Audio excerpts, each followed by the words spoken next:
Welcome to the Leaderish Podcast with your hosts, Regina and Doris. Hey, Doris. How's it going? Hey, Regina. It is wonderfully well. How about you? Doing great. I've been doing lots of good work that I'm very energized about and having lots of opportunities to practice a little bit of emotional intelligence, which is our topic of conversation today. So I'm excited to dive in and talk a little bit more about emotional intelligence. How about you? Absolutely. It is a great topic. I was telling one of our fans that that's what we're going to record today, and she couldn't wait. She also agreed that it was a great topic, and I think it's something that we could all use a little bit more of. So I'm excited to discuss what it is and how we can improve our own emotional intelligence. Awesome. Well, let's start there then. Let's start with what is emotional intelligence. So I think in order to talk about what emotional intelligence is, we probably need to talk about IQ first, because a lot of times we measure IQ, we talk about IQ, right? You get IQ tests, and that's really more around your logic, your reasoning, and your memory. But in order to be a intelligent person, you not only need that logic, reasoning, and memory, but you also need interpersonal skills. So emotional intelligence is the ability to understand, use, and manage your own emotions for yourself and for others. And you do this so that you can overcome challenges and diffuse conflict. Absolutely. Be a better listener, be a better observer. Notice what's happening in the emotions around you. Like you said, it starts with you and recognizing your own emotions, but then also relating to other people and their emotions. Right. So being able to be truly empathetic to what's happening in their facial expressions, in their body language, in their tone, and sometimes the use of words. Yeah. That all comes to play in recognizing emotions in others and then responding in a way that makes the conversation and the relationship better. Okay, so I have a little story to tell on this, but more specifically, it's more tattling on myself.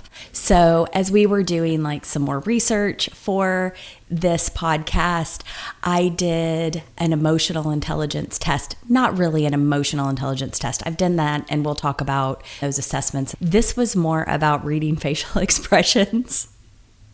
I did that test too. Oh, did you? Okay, good. So I will tattle on myself. There are 20 different facial expressions, and it's like people going, and right? It's all of these facial expressions. I only got 12 out of 20 right. I got a little bit more than 50%. I was devastated because I really thought that I could read facial expressions reasonably well, but what I learned is that I misread facial expressions. Oh my goodness. I think I scored 17 out of 20. Of course you did. I'm not surprised. I am not surprised, but I thought that I was going to nail this test. I thought that I was going to be like, holy cow, I can do this. I'm going to get all of these right. I can read facial expressions. I got 12 out of 20. We'll post a link for you in the comments. Take the test and see if you're a Regina or you're a Doris. Doris obviously is great at reading facial expressions. Regina is not great at reading facial expressions, even though I thought that I did, which kind of takes us into the 4 components of EQ, I think, because when we look at Daniel Goleman's research, he's the one that wrote the emotional intelligence book. It's called Emotional Intelligence. It's not hard to find. He lays out 4 components of EQ. The first one is self-awareness. Obviously, in this situation, my self-awareness was a little low. I thought, I'm like giggling. I thought that I could read other people's emotions on their face. I thought that I could read those. I couldn't, obviously. I got like a little bit more than a 50%. I think a 60% is what I got. That's failing. And so recognizing the emotions in others and recognizing emotions in yourself. So really the self-awareness is more about recognizing the emotions and their impact on others. I thought that I could do something, but really I couldn't. I would say that's pretty low. The second component is around self-regulation. Now, this one I think I'm pretty good at. I think that I manage my impulses. I stay calm under pressure for the most part. There are times, of course, where it just gets a little too much and a little too overwhelming. But as far as self-regulation goes, I'm pretty good at it. In fact, my oldest son, he's 11 years old. Yesterday, we've got all of these things happening with our house. And so I was kind of going through like all the different people that are coming to fix different things and do different things in our house. It's like falling apart. It's only 11 years old. And he's like, Mom, you're managing this so well. You've stayed so calm through all of this stuff. And I was like, yes, that's a win. That's a win for self-regulation. That is awesome. And it's awesome that your son recognized that you were so calm under pressure. And a lot of times that's a learned behavior. I'll tattle on myself. One of the areas that I struggle with is traffic. And I can get really, really annoyed when traffic slows down for no reason. And I think it started in California when I had to deal with the California traffic when I was living there. And one of my favorite skits on SNL is the Californians, where they always talk about the traffic. And they talk about, well, did you take the 101 and the 405? And they're a little fun. And you have to laugh about it because we all recognize that traffic is just unbelievably crazy out there. And I'll tell a little quick story. I remember the first year that I was out there and my dad visited, and we went to the Getty Museum. And we traveled down there in the morning on the day before Thanksgiving. Took us maybe 40 minutes to get there. And I had no idea that traffic comes to a standstill on the Wednesday before Thanksgiving. And we didn't leave the museum until, I want to say, 4 o'clock. Oh, no. And it took us 3 hours to get back home. And I still remember the emotions that I felt, and I had to be completely quiet because I had another human in the car and I couldn't just go insane, which is what was happening in my head. And even today, when traffic gets a little crazy for me, I can find myself getting very upset. But as I work on my own emotional intelligence, I can sometimes step back and say, well, at least I'm not in the accident that's up ahead that's probably causing this. Or at least I gave myself enough time to get to where I need to. So I might be only 5 minutes late as opposed to 30 minutes late. And so if I can step back and control those emotions, I can find myself calming down and using that ability in other situations where I might also get tensed up. And that self-regulation, it's learned behavior. Like you said, the IQ, not so much. EQ is learned and practiced, and we're going to talk about that, but it's something that you can improve upon yourself as you move forward. Yeah, I love that example because I think that resonates with everyone listening at this moment. We've all gotten frustrated with traffic and screamed or yelled. Like I had this guy yesterday, same thing, like I'm behind him and I need to be somewhere. And he is going 45 miles an hour on I-65. Everybody else is going 60.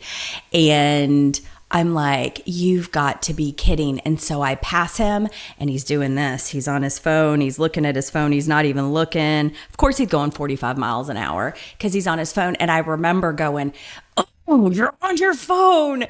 And then I thought, like, just let him do what he needs to do. I can go around him. It's fine. And so I had that moment of frustration and then I was able to get over it really quick. So I think that's part of that self-regulation. Yeah, absolutely. Yeah. Traffic, what a good example. Ugh. The next one in our 4 components of EQ is social awareness. Some call it relationship management. It kind of depends on what model you look at, but that's really more about building healthy relationships. managing your social network. Empathy falls in there. So being able to not just sympathize with someone, but empathize and understand their emotional needs in the moment is where that social awareness and relationship management goes. I have an interesting story here. I'll tattle on myself more. You and I, we do lots of networking meetings. We meet lots of people that we don't know. We do this like regularly. We're just out there meeting people. And one of the things that I did at a networking event is I walked up to a woman who I'd never met before, and she had a coat on that was a coat that I had been kind of eyeballing. And I walked up to her and I was like, I didn't introduce myself or anything. I literally walked up to her and said, "Hey, is that a J. Crew coat?" She's like, "Yeah, from a couple seasons ago." I was like, "Oh, I've been eyeballing one.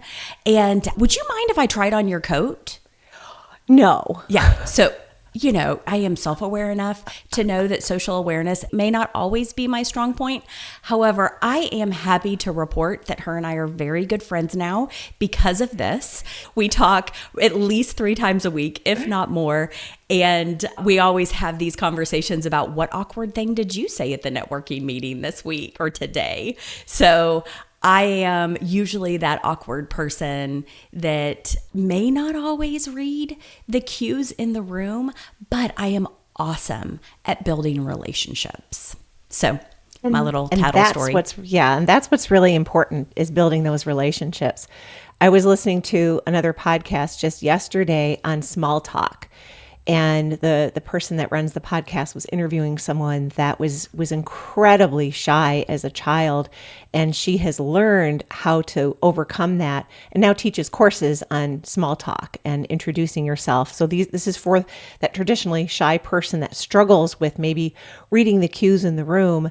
But she would give assignments to people. She called it a scavenger hunt. Okay, someone that has a hat or someone that has maybe a purple coat or someone that's drinking coffee. Just walk up to them and have a conversation with them.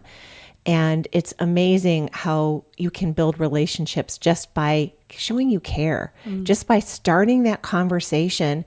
And it doesn't matter if you're in the grocery store or sitting on a bus or a plane. I know sometimes we put our headphones on the plane. We don't want to talk to anybody. But sometimes we do need to do that. You never know when maybe the person you're going to marry is sitting next to you on the plane. Start that conversation. Don't be afraid to have that conversation. If it starts getting a little weird and awkward, maybe at that point in time, pull out your book and start reading. Right. Oh, I used to be the talker on the plane. I would strike up a conversation with whoever was sitting next to me.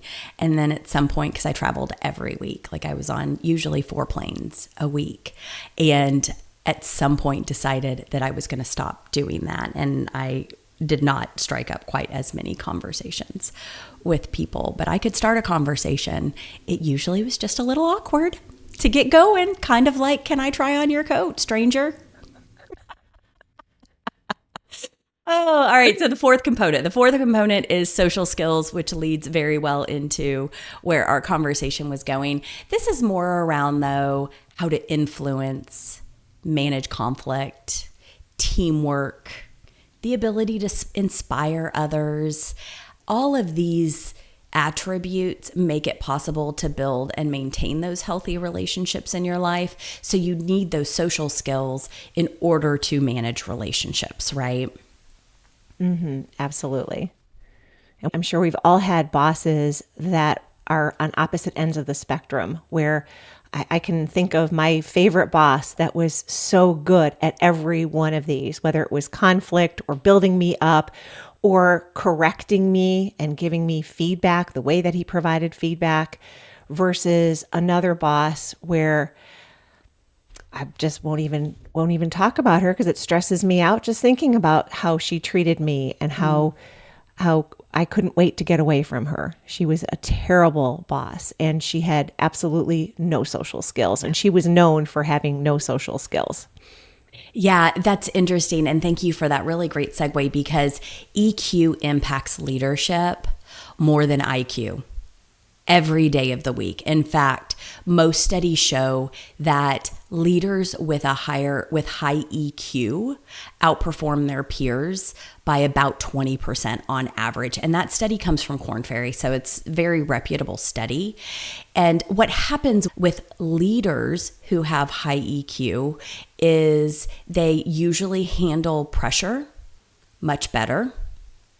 They are more empathetic and much less reactive in situations, and they're really great listeners and strong communicators, which makes all the difference. And that's what we're looking for in leaders. And those are some of the skills that you can build in order to develop your EQ. Absolutely. So one of the things that I was thinking about is like, when we look at leaders who can handle pressure really well, they're empathetic, they're less reactive, they're great communicators, awesome listeners. What does that do? Like, what is the impact to their teams? Now, I've been, like you, on teams with leaders who had high EQ and leaders who had very low EQ, and we won't go into that today. But I will tell you that there is a huge difference between those teams. Those teams have a higher level of trust when you have a leader with strong EQ amongst the team and with the leader.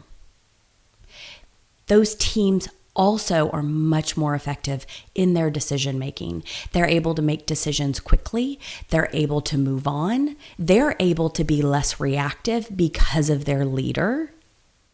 I totally agree with that. I think that the leader, you follow the leader.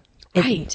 When the leader behaves badly, you still will follow that leader. When the leader behaves well and has that high EQ, your team can learn from that leader.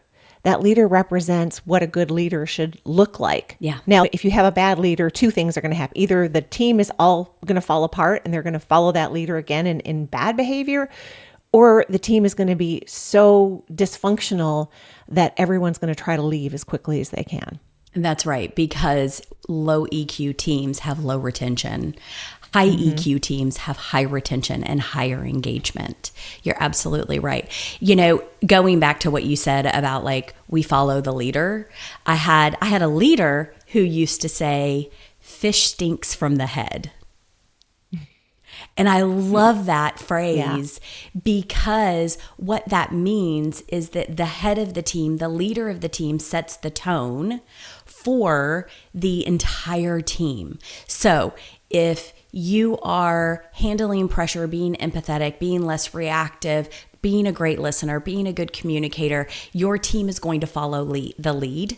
If you're doing the opposite, well, then the opposite's going to happen, right? Mm-hmm.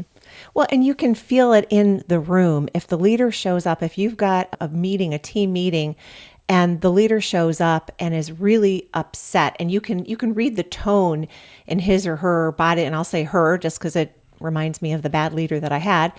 And she could come into a room and just the energy that she is giving off is so negative and toxic that the meeting doesn't go in the right direction. The team members all want to get out of there as quickly as they can. You can feel the negative energy in the room versus that opposite when you have that positive energy. And the thing is, and we're going to get to the how to develop it, sometimes you have to fake it. Maybe things aren't going exactly the way that you want to as a leader. Maybe the CEO has just said, "Man, your department you need some corrections."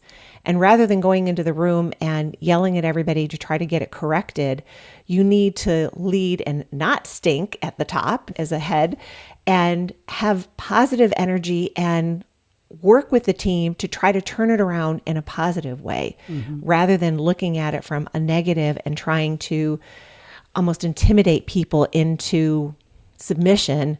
That's just never going to work. Right. Well, you're absolutely right. And for you listening right now, if you want to pause the episode, but I want you to think for a moment about a leader who inspired you. What made them stand out? How did they make you feel is one of the things that I want you to think about.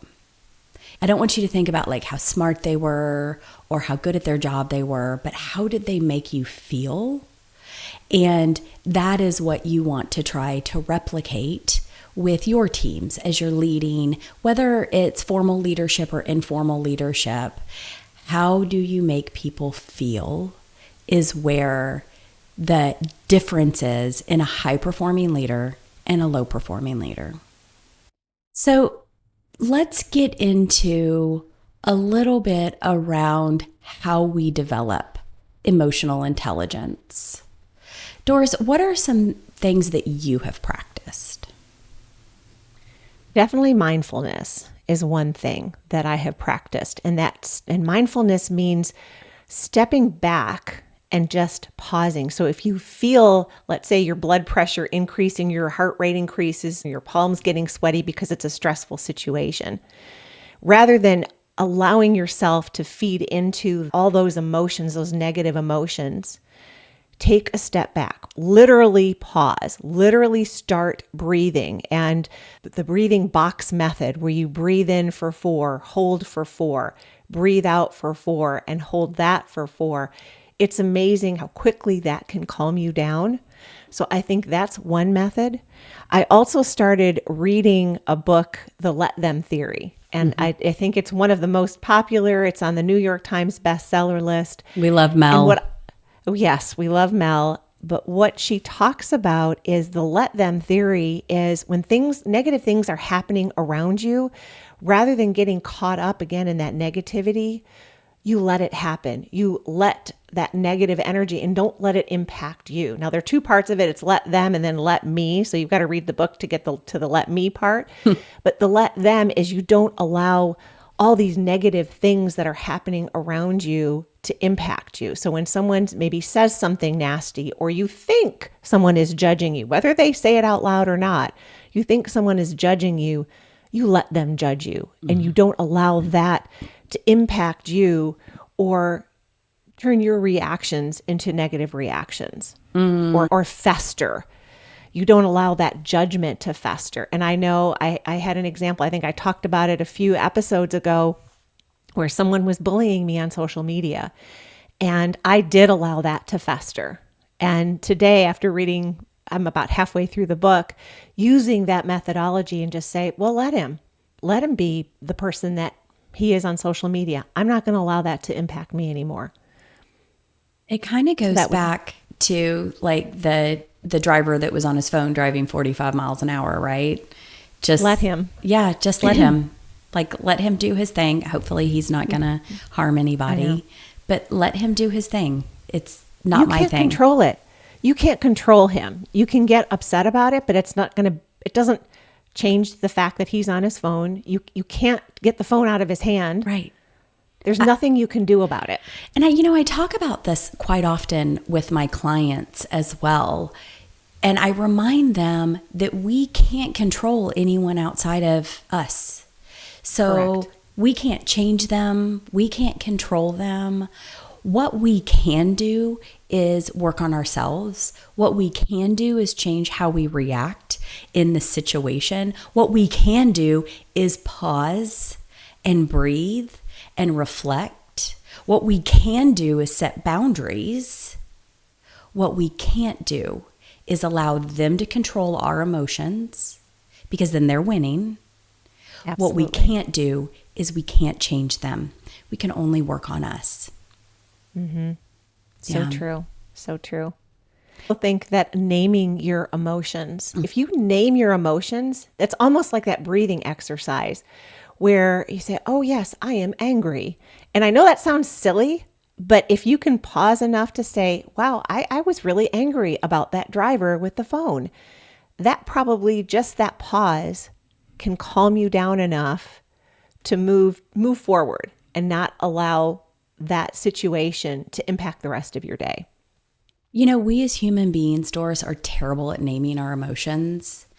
And it's because of how our brains are created, right? We have our amygdala, which is our fight or flight response, and it takes over our entire brain when we are having strong and deep negative emotions, and it prevents us from naming it. So it takes a lot of mindfulness to name your emotion in the moment, especially when it's a negative emotion. Positive emotions actually are very easy to name. We're like, oh my gosh, I'm so happy. I'm so joyful. I'm so excited right now. Those are so easy to name, and we do that all the time. But it is so difficult for us as humans, because of the way our brain is created, to say, I am angry, I am frustrated, I am sad in this moment. But naming that emotion is huge. Now, I want to pause here because, and I'm going to grab my phone because I downloaded this app when we were doing some extra research. I just stumbled upon a new, well, I don't know if the app is new, but it's new to me. Yale University created a free app, and it's called How We Feel. And I have mine programmed to send me a notification 4 times every day. And I check in on how I'm feeling. And it's very interesting. You have, I'm looking at my phone right now, you get 4 areas. So you can either be high energy and unpleasant. Those are those real negative emotions. It's in red, by the way. High energy and pleasant. That's those really high, happy emotions. Low energy, unpleasant. That's kind of the feelings, right? And then you've got low energy and pleasant. That's the calm and relaxed sort of feelings. And you choose one of those colors, and then it gives you a whole bunch of words. Oh my gosh, I did not know that there were so many words to explain high energy and pleasant. But Doris, there's got to be 30 of them. I mean, some of them are like proud, optimistic, productive, joyful, happy, alive. Yeah, we get those. Curious, eager, determined, awe, exhilarated, surprised. There are so many words. There are so many emotions just to describe high energy and pleasant. And I have found this so much fun to check in on my emotions.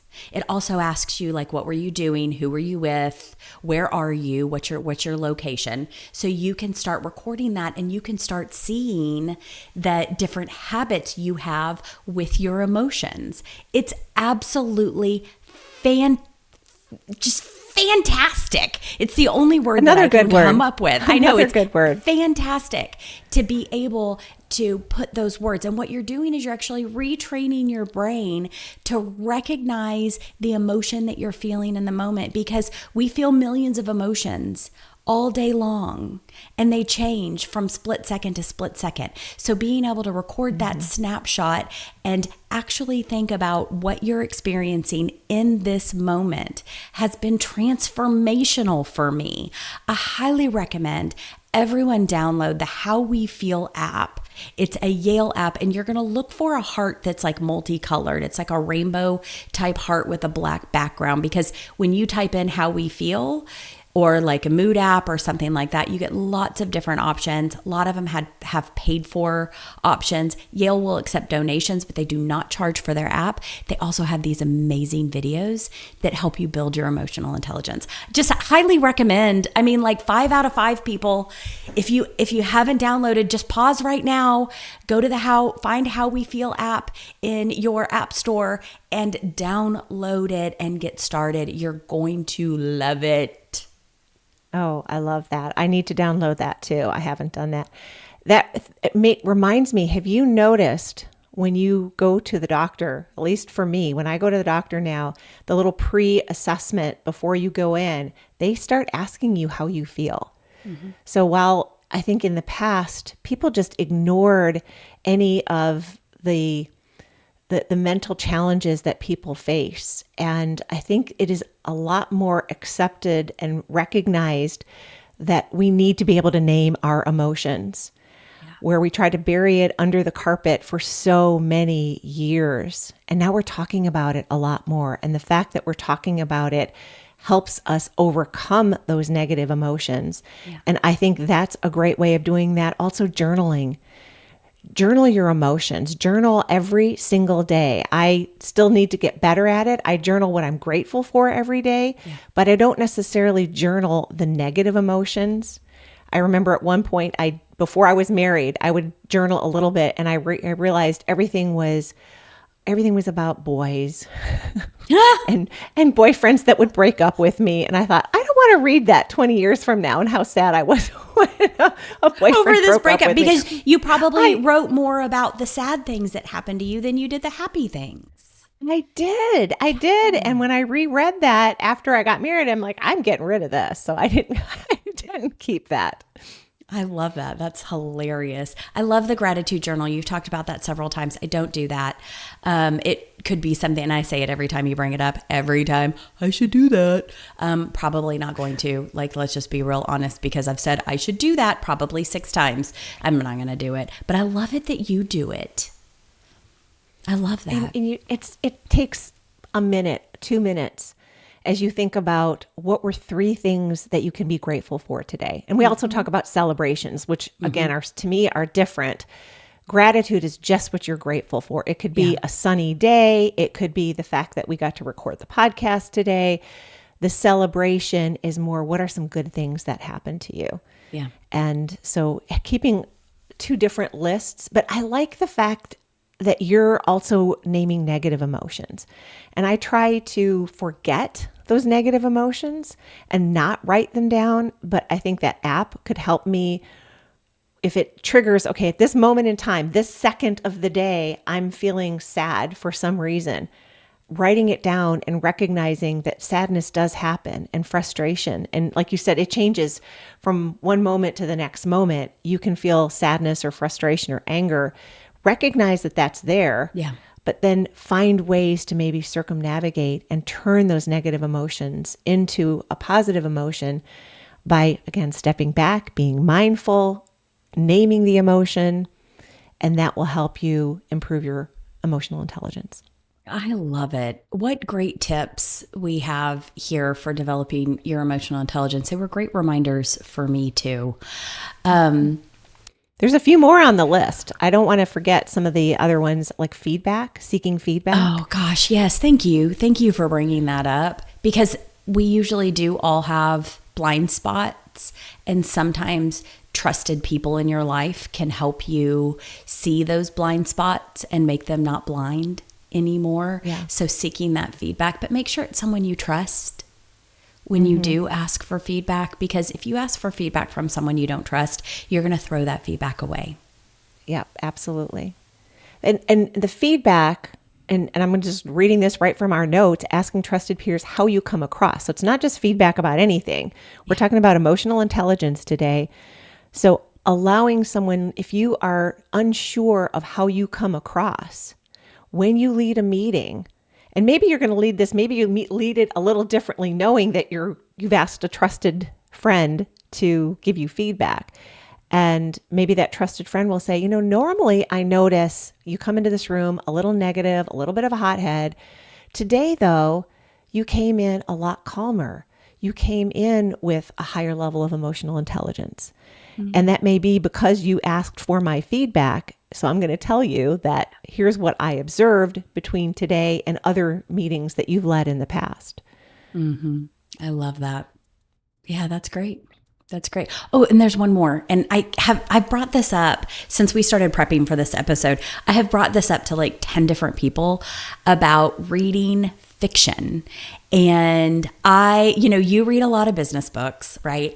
I pretty much read fiction. I mean, like, I will tell you, 1 out of 5 books, and I read a lot of books, is a business type book or a nonfiction book. Everything else that I read is fiction. Right now I'm reading The Secret War of Julia Child. I'm in love with this book. Anyway, go ahead, read it. If you want to, you can download it on Libby and get it free from your app or free from your library. So check that out if you want to. But it is really important to read fiction because it improves your empathy and your perspective. It gives you a different perspective. So if you need to build empathy, read fiction. By the way, when I took a formal EQ test, my empathy was so low. It's insane. And that was years ago. I have worked on this, so you can change. And now I score very high in empathy because I have built the skill of empathy. Also, empathy is one of the key drivers of high performing leaders. So that was kind of my reason for building it, is because I wanted to be a high performing leader. So I wanted to build up my empathy. That's great. And it does not surprise me that fiction can help build empathy, because when you read fiction, there are so many different characters that happen, whether you're reading a murder mystery or a romance or science fiction, there are so many characters, and you usually can find someone in that book to empathize with. And the difference too between a book and a movie is you dive a lot deeper in a book. You really understand the character. You build the character so much more in a book. In a movie, yeah, you might get a little bit of that, but it happens too quickly. Reading a book gives you so much more understanding, and that I absolutely can see how that builds your emotional intelligence and your empathy. That was a great point about the movies, because it just dawned on me in this moment that when you're watching a movie, they do build that character so quickly that you don't recognize what it is that you are resonating with in that character. In a book, it's built so slowly that you are recognizing every step where you're connecting with a character. Absolutely. That's crazy. I had never thought about that in that way. Thank you for that. All right, well, let's kind of wrap this up, Doris. What are a couple takeaways that you would like to share from this episode? Yeah, I think it's so important that we build it for strategic reasons. I think sometimes you might think about, knowing your emotions, well, that's a soft skill. Well, I don't really need to know that. I'm building a business. I'm building a multi-million-dollar business. I don't need to worry about those soft skills. But as we've talked about how important it is, and being strategic about our emotional intelligence, and really knowing that the emotions of everyone around you is what's going to build that multi-million or billion-dollar business, not being that stinky fish head that's going to try to bully your way into a successful organization. So I think that one is really important. And like we've talked about several times, that it can be developed. You can work on that. I love that you took an assessment years ago. You were low, you worked on it, and now you're high in emotional intelligence. And I think it's so important for our listeners to understand that it can be built, and to start with understanding where you are today, and then work on that so you can be a better leader when it comes to emotional intelligence. Yeah, agreed. How about you? I think for me, just thinking back about how I've developed my emotional intelligence over the years, and then also leveraging one of the gazillions of assessments out there to help you build some self-awareness and figure out where you are, because then you can start working on what you need to work on. Again, we all have blind spots, so seek feedback, take an assessment, and then start building those skills, I think, is where one of my key takeaways is. Yeah, and I would love to hear from our listeners on their thoughts around emotional intelligence, and where they see themselves, maybe where they were before or where they are today, and how they can build on that. I'd love to hear some stories from our listeners on their own journeys through emotional intelligence. Yeah. So if you have a story that you'd love to share with us, we'd love to read that story and even feature it on a future episode. You can email us at leaderishpodcast@gmail.com with your thoughts and your story. Of course, you can connect with us on LinkedIn, on Instagram, and on Facebook, all Leaderish Podcast. Or you can send a message to Doris and I directly. We keep our direct email addresses in the show notes, so you can send us an email as well. What a great episode today. That I'm going to drop a little freebie into our show notes as well, which is a self-reflection assessment. So it'll be a few questions. Think of it as like a mini EQ assessment that you can look over when you have a few minutes, take a couple quiet minutes and self-assess. And you can even send this mini self-assessment to someone else and just change it around a little bit and ask them to provide you feedback. So we'll drop those in the show notes. I highly recommend you check out those questions in the show notes so you can give yourself a little mini assessment. If you liked this episode, of course, please give us a 5-star rating and share it with a friend. EQ is something that we can all work on and we can all build, and we would be so grateful if you would share this episode with 1 to 2 of your close friends so that you can all sit down and chat about your EQ journey. With that, I think I'll pick up my coffee and I'll say cheers, Doris. Cheers.